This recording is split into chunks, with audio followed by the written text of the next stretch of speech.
L'actualité du Césaire Auvergne-Rhône-Alpes, un podcast présenté par Marilyn Genevrier.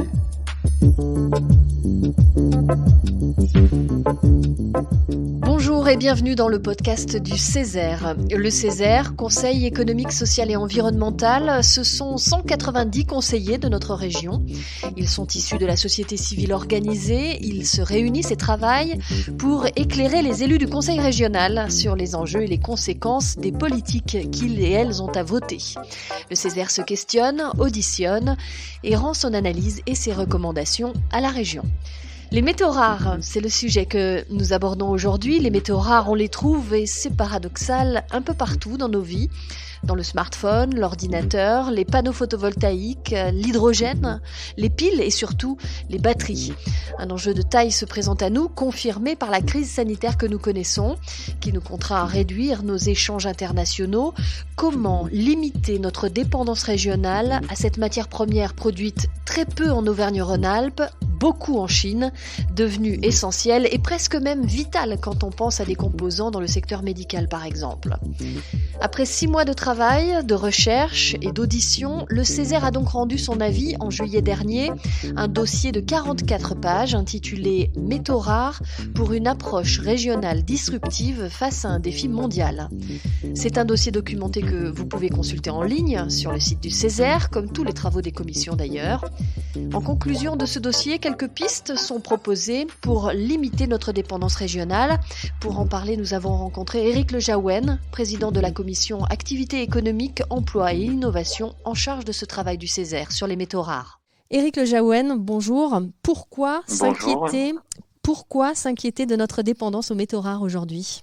Écoutez, parce que vous l'avez dit dans votre introduction, déjà les métaux rares ou stratégiques, suivant l'appellation qu'on leur donne, ils sont partout. Ils sont partout dans notre vie, dans beaucoup de produits du quotidien utilisés par les citoyens de la région, et ils posent des problématiques d'approvisionnement et de dépendance qui sont devenues critiques vis-à-vis de certains pays. On pense particulièrement évidemment à la Chine. Au niveau régional, si vous voulez, c'est une problématique qui pourrait se traduire par des conséquences assez majeures sur un certain nombre de secteurs clés de notre industrie, Auvergne-Rhône-Alpes, que ce soit le numérique, l'énergie, je pense également évidemment à l'automobile, l'aéronautique, la défense, les secteurs industriels impactés sont très nombreux. Et puis enfin, au-delà de l'enjeu économique et industriel, un enjeu social, parce que les conditions sociales ou environnementales d'ailleurs d'exploitation de ces métaux rares sont souvent l'objet de fortes interrogations. Il y a une vraie explosion mondiale de l'usage de ces métaux rares ? Oui, tout à fait. On peut prendre un seul exemple, évidemment l'électrification des véhicules automobiles, que ce soit une électrification totale ou une électrification en mode hybride, elle est faite par l'ajout de composants électriques, en particulier des batteries, et dans tous ces supports batteries interviennent des métaux rares. Quels sont ces métaux rares, justement ? De quoi parle-t-on précisément, Éric Le Jaouen ? On parle de matériaux type le lithium, par exemple, qui est souvent donné en exemple, ou le cobalt, ce type de matériaux.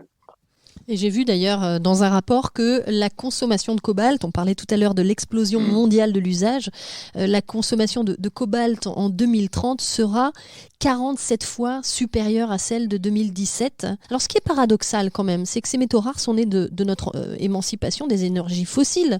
Ils sont indispensables aujourd'hui au développement d'énergies renouvelables. Je parlais des panneaux photovoltaïques tout à l'heure. Alors comment peut-on s'extraire de ce marché sur lequel nous n'avons aujourd'hui aucune maîtrise ? Déjà, je pense que le sujet n'est pas forcément de s'extraire de ce marché.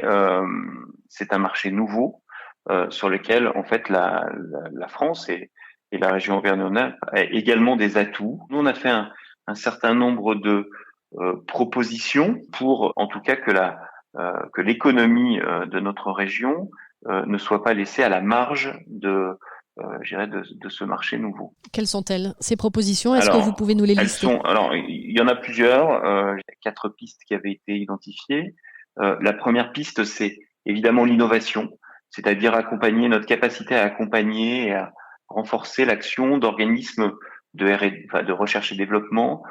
Ensuite, on a une piste qui tourne autour on va dire, du développement de filières de recyclage dans le secteur des métaux rares. Donc cette filière qui existe déjà par la présence de 2 entreprises dans notre région, d'autant plus que c'est une filière qui est extrêmement utilisatrice de main-d'œuvre parce que des segments industriels du process de recyclage ne sont pas automatisables.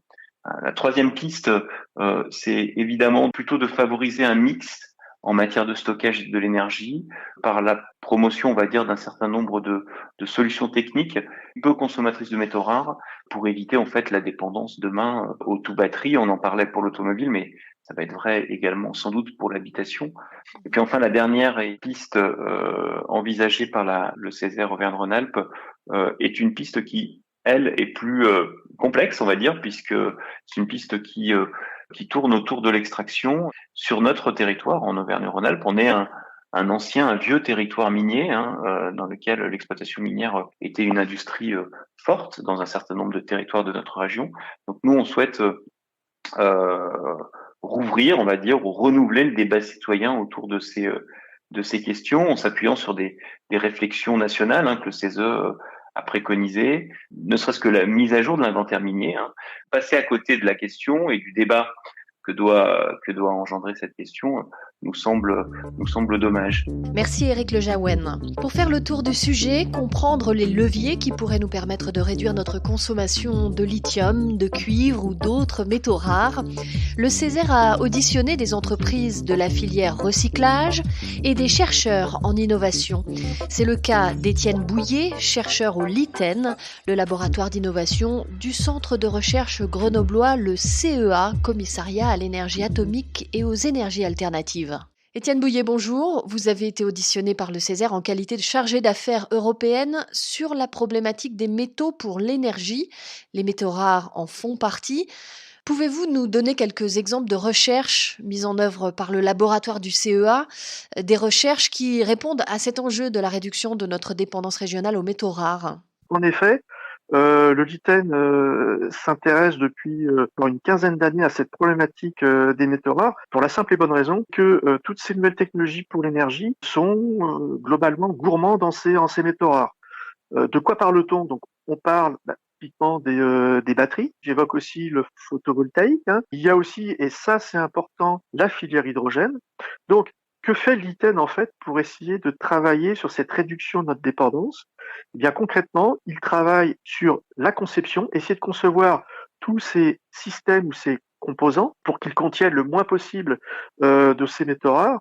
Si on n'arrive pas à s'en passer, on essaye de faire de telle sorte qu'on en mette le moins possible, et puis que l'on puisse, par exemple, en fin de vie de cet objet, essayer d'extraire, de valoriser au mieux, et donc de capter finalement la valeur de ces métaux critiques sur le territoire national. Ces actions-là sont essentiellement menées en partenariat industriel pour accompagner les industriels à faire les bons tournants pour justement réduire cette fameuse dépendance. Justement, vous parlez des industriels. Les bassins industriels sont nombreux dans notre région Auvergne-Rhône-Alpes.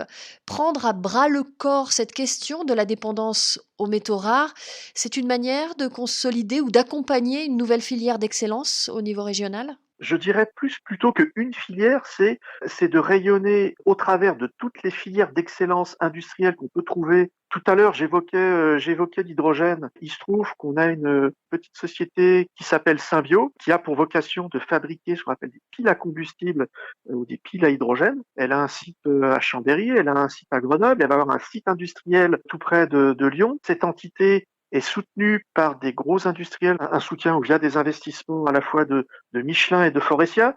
Donc ça veut dire qu'il y a une volonté à la fois nationale de rentrer dans cette filière hydrogène qui se traduit naturellement au niveau régional, au niveau aura. Je pense que cette problématique des métaux rares peut être un fil rouge qui va mettre en exergue quelques filières d'excellence de notre belle région. Que faudra-t-il à notre région Auvergne-Rhône-Alpes en termes de décisions politiques pour réussir ce pari des métaux rares ?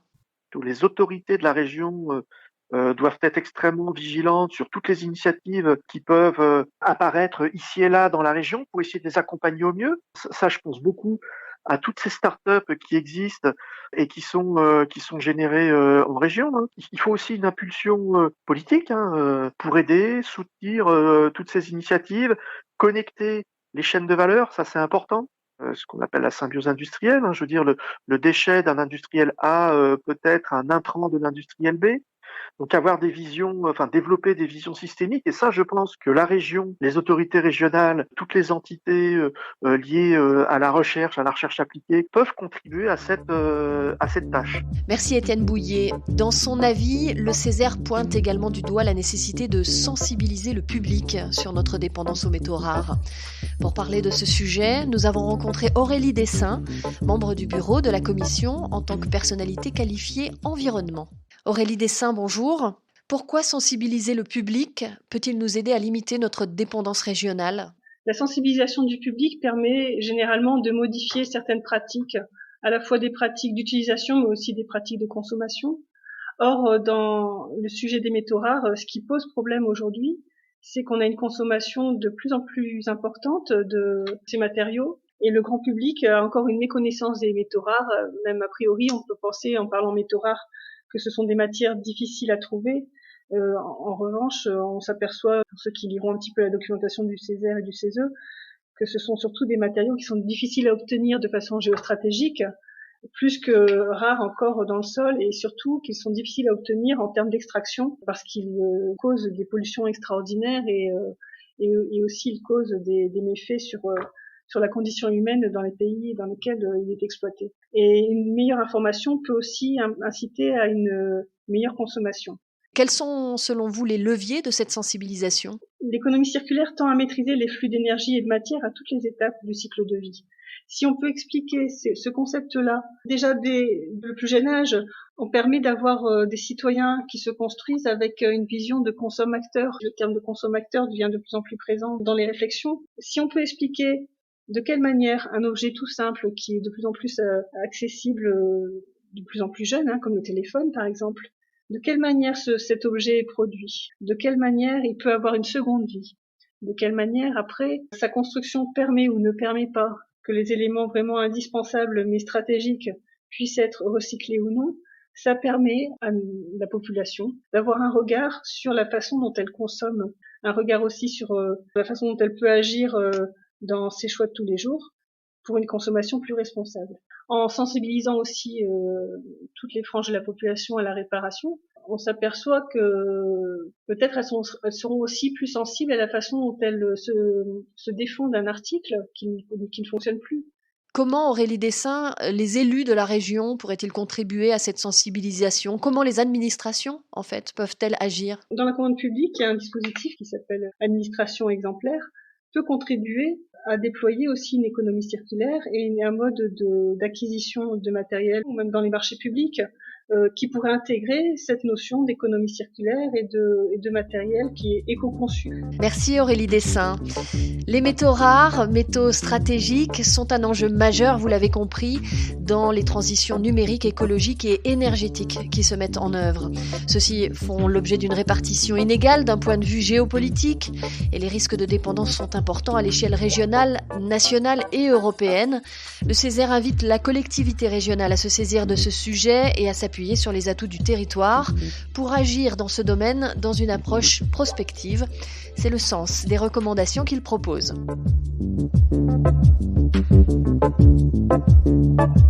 L'actualité du Césaire Auvergne-Rhône-Alpes, un podcast présenté par Marilyn Genevrier.